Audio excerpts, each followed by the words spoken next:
మీకెప్పుడైనా ఇలా అనిపించిందా? సడన్‌గా ఏదో బాగోలేదు, మన వాళ్ళకి ఏదో జరిగిందేమో అని.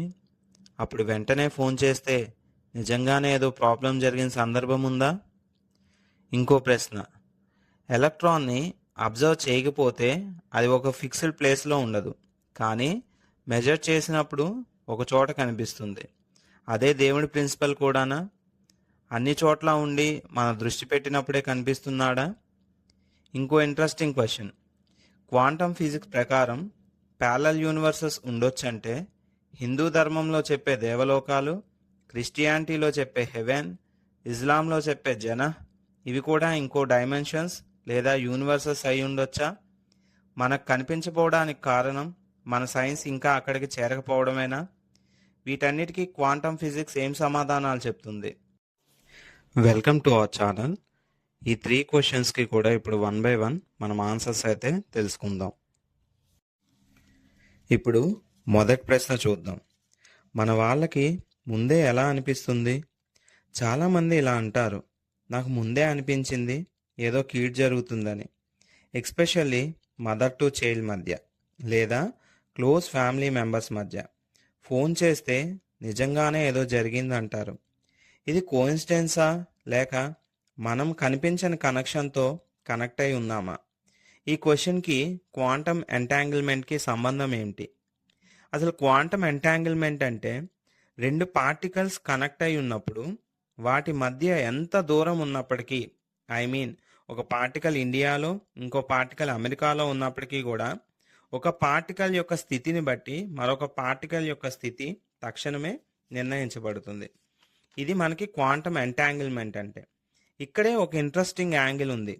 మనకు జీన్స్ అనేవి పేరెంట్స్ నుంచి వస్తాయి కదా, అంటే డిఎన్ఏ ద్వారా. అంటే ఆటంతోనే కదా డిఎన్ఏ తయారవుతుంది. అంటే టెక్నికలీ మన పేరెంట్స్ బయోలాజికల్ ఇన్ఫర్మేషన్ మనలో ఉంది. అంటే parents and childrens atoms somehow connected అయి ఉంటాయా? అందుకే ముందే మనకు తెలుస్తుందా? అయితే సైన్స్ దీన్ని ప్రూవ్ చేయలేదు. ఎందుకంటే క్వాంటమ్ కనెక్షన్ చాలా ఫ్రెజైల్. మన బాడీ ఎలా ఉంటుందంటే వార్మ్గా billions of cells, continuous chemical reactions, అంటే నాయిసీ ఎన్విరాన్మెంట్. ఫిజిక్స్లో దీన్నే డీకోహరెన్స్ అంటారు. క్వాంటమ్ కనెక్షన్ సర్వైవ్ అవ్వడానికి వెరీ కంట్రోల్డ్ ఎన్విరాన్మెంట్ కావాలి అని చెప్తున్నారు. మరి ఇది ఎలా సాధ్యం అంటే ఇది సబ్కాన్షియస్ మైండ్ నోటీస్ చేస్తుందంట. ఇది overall version. Because of years of emotional bonding, అందుకే కొన్ని కనెక్షన్స్ ఆల్మోస్ట్ మ్యాజికల్గా అనిపిస్తాయి. క్వాంటమ్ ఎంటాంగిల్మెంట్ అండ్ ప్రూఫ్ లేకపోయినా హ్యూమన్ ఇంట్యూషన్ ఇంకా పూర్తిగా సైన్స్కి అర్థం కాలేదనే ఈ ప్రశ్నకి మన జవాబు. ఇప్పుడు రెండో ప్రశ్న చూద్దాం. ముందు మనం డబుల్ స్లిట్ ఎక్స్పెరిమెంట్ గురించి సింపుల్గా తెలుసుకుందాం. దానికి ముందు ఒక చిన్న విషయం తెలుసుకోవాలి. పార్టికల్ అంటే ఏమిటి, వేవ్ అంటే ఏమిటి? పార్టికల్ అంటే చిన్న రేణువు, ఉదాహరణకి ఇసుక రేణువు లేదా చిన్న బాల్ అయి ఉండొచ్చు. ఇవి ఒక ఫిక్స్డ్ దారిలో వెళ్తాయి. వేవ్ అంటే తరంగాలు, సముద్ర అలలు లేదా నీళ్ళల్లో రాయి వేస్తే స్ప్రెడ్ అయ్యే వేవ్స్. సరే, ఇప్పుడు ఎక్స్పెరిమెంట్కి వస్తాం. సైంటిస్ట్ ఒక వాల్ తీసుకున్నారు. దానిలో ముందుగా సింగిల్ స్లిట్ అంటే ఒక చిన్న హోల్ పెట్టారు. ఒక ఎలక్ట్రాన్ గన్ తీసుకొని ఎలక్ట్రాన్ని షూట్ చేశారు. రిజల్ట్ సింపుల్గా వచ్చింది, ఒక లైన్ లాగా వచ్చింది. ఇప్పుడు డబుల్ స్లిట్ పెట్టారు. అదే ఎలక్ట్రాన్ గన్తో లాజిక్ ప్రకారం రెండు హోల్స్ ఉన్నాయి కాబట్టి రెండు లైన్స్ రావాలి కదా. కానీ ఇక్కడే సైంటిస్ట్కి షాక్ వచ్చింది. రెండు లైన్స్ రావాల్సింది పోయి వేవ్ ఇంటర్ఫియరెన్స్ ప్యాటర్న్ వచ్చింది. అంటే సముద్ర అలలు ఒకదానితో ఒకటి కలిసినట్టు ప్యాటర్న్ వచ్చింది. అప్పుడు సైంటిస్ట్ షాక్ అయ్యారు. ఎలక్ట్రాన్ పార్టికల్ కదా, వేవ్ లాగా ఎందుకు బిహేవ్ చేస్తుంది అని. సరే, అసలు ఏ స్లిట్లో వెళ్తుందో చూద్దామని డిటెక్టర్ పెట్టారు. ఇక్కడే ఇంకో షాక్.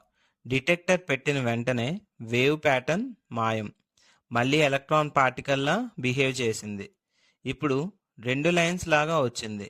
అప్పుడు క్వశ్చన్, ఎలక్ట్రాన్కి ఎలా తెలుసు ఎవరో అబ్జర్వ్ చేస్తున్నారని? ఇక్కడ ఒక విషయం అర్థం చేసుకోవాలి. అబ్జర్వేషన్ అంటే మన కళ్ళతో చూడడం కాదు. మెజర్మెంట్ అంటే డిటెక్టర్ ఎలక్ట్రాన్ మెజర్ చేస్తుంది. మెజర్మెంట్ చేయకముందు ఎలక్ట్రాన్ ఒక ఫిక్స్డ్ ప్లేస్లో ఉందని చెప్పలేం. అది ఎక్కడ ఉండొచ్చో స్ప్రెడ్ అయిన ప్రాబబిలిటీలా ఉంటుంది. కానీ మెజర్మెంట్ చేసినప్పుడు మాత్రం ఒక చోట పార్టికల్లా కనిపిస్తుంది. ఇక్కడే నాకు ఒక ఇంట్రెస్టింగ్ డౌట్ వచ్చింది. మనం దేవుడి గురించి ఏమంటాం? సర్వంతర్యామి, అంటే అన్ని చోట్ల ఉన్నవాడు. కానీ మనకు దేవుడు ఎప్పుడు కనిపిస్తాడు? చాలామంది ఏమంటారు? ధ్యానం చేసినప్పుడు, భక్తితో ఫోకస్ చేసినప్పుడు. అప్పుడు ఒక డౌట్ వచ్చింది. ఎలక్ట్రాన్ లాగా దేవుడు కూడా అన్ని చోట్ల ఉండి మనం దృష్టి పెట్టినప్పుడే కనిపిస్తున్నాడా? ఇక్కడే ఒక విషయం క్లియర్గా చెప్తాను. ఇది సైన్స్ ప్రూవ్ చేసిన విషయం కాదు. ఇది ఒక ఇంట్రెస్టింగ్ అనాలజీ మాత్రమే. కానీ హానెస్ట్లీ ఆలోచిస్తే మాత్రం చాలా ఇంట్రెస్టింగ్గా ఉంటుంది. ఇప్పుడు మూడవ ప్రశ్న గురించి చూద్దాం. క్వాంటమ్ ఫిజిక్స్లో కొందరు సైంటిస్ట్ ప్యారలల్ యూనివర్సెస్ ఉండొచ్చు అంటున్నారు. అలా అయితే హిందూ ధర్మంలో చెప్పే దేవలోకాలు, క్రిస్టియన్స్ చెప్పే హెవెన్, ఇస్లాంలో చెప్పే జనహ్, లేదా ఇంకో intelligent life, I mean aliens, ఇవి కూడా మనకి కనిపించని ఇంకో డైమెన్షన్స్ లేదా యూనివర్సెస్లో ఉండొచ్చా? మనకి కనిపించకపోవడానికి కారణం మన సైన్స్ ఇంకా అక్కడ దాకా చేరకపోవడమేనా? హానెస్ట్లీ మనం ఇప్పుడే ఆన్సర్ చెప్పలేం. ఎందుకంటే సైన్స్ ఇప్పటి వరకు ప్రూవ్ చేయలేదు. అలాగే ఇంపాసిబుల్ అని కూడా చెప్పలేదు. క్వాంటమ్ ఎంటాంగిల్మెంట్ కూడా ఇప్పటివరకు దీనికి డైరెక్ట్ ఆన్సర్ ఇవ్వలేదు. కానీ ఒక్క విషయం మాత్రం నిజం. మన యూనివర్స్ గురించి మనకి ఇంకా చాలా తక్కువే తెలుసు. మేబీ మనకు కనిపించని రియాలిటీస్ ఉండొచ్చు, లేక మన సైన్స్ ఇంకా అక్కడికి చేరకపోయి ఉండొచ్చు. క్వాంటమ్ ఫిజిక్స్ గురించి తెలుసుకునే ప్రాసెస్లో దేవుడి కాన్సెప్ట్కి, క్వాంటమ్ కాన్సెప్ట్స్కి కొన్ని ఇంట్రెస్టింగ్ ఎనాలజీస్ మ్యాచ్ అవుతున్నట్లు నాకు అనిపించింది. ఇది సైంటిఫిక్ ప్రూఫ్ కాదు, ఒక థాట్ ప్రాసెస్ మాత్రమే. కానీ ఒక విషయం మాత్రం నిజం. క్వాంటమ్ ఫిజిక్స్ మనకి ఒక లెసన్ నేర్పింది. యూనివర్స్ గురించి మనకి ఇంకా చాలా తక్కువే తెలుసు. అందుకే మన అప్కమింగ్ యంగ్స్టర్స్ కొత్తగా ఆలోచించాలి, క్వశ్చన్స్ అడగాలి, సైన్స్ని ఎక్స్ప్లోర్ చేయాలి. ఎస్పెషల్లీ క్వాంటమ్ ఫిజిక్స్ లాంటి ఫ్యూచర్ టెక్నాలజీస్ని బాగా లెర్న్ చేసి ప్రపంచం ఇంకా అర్థం చేసుకునే ప్రయత్నం చేయాలని అనుకుంటున్నాను. ఎందుకంటే next Einstein, next great scientist మనలో ఎవరో ఒకరు కావచ్చు. మీకు ఈ వీడియో ఇంట్రెస్టింగ్గా అనిపిస్తే కామెంట్లో మీ ఒపీనియన్ చెప్పండి. ఛానల్ని సబ్స్క్రైబ్ చేసి సపోర్ట్ చేయండి. వీడియో నచ్చితే షేర్ చేయండి. And thanks for watching.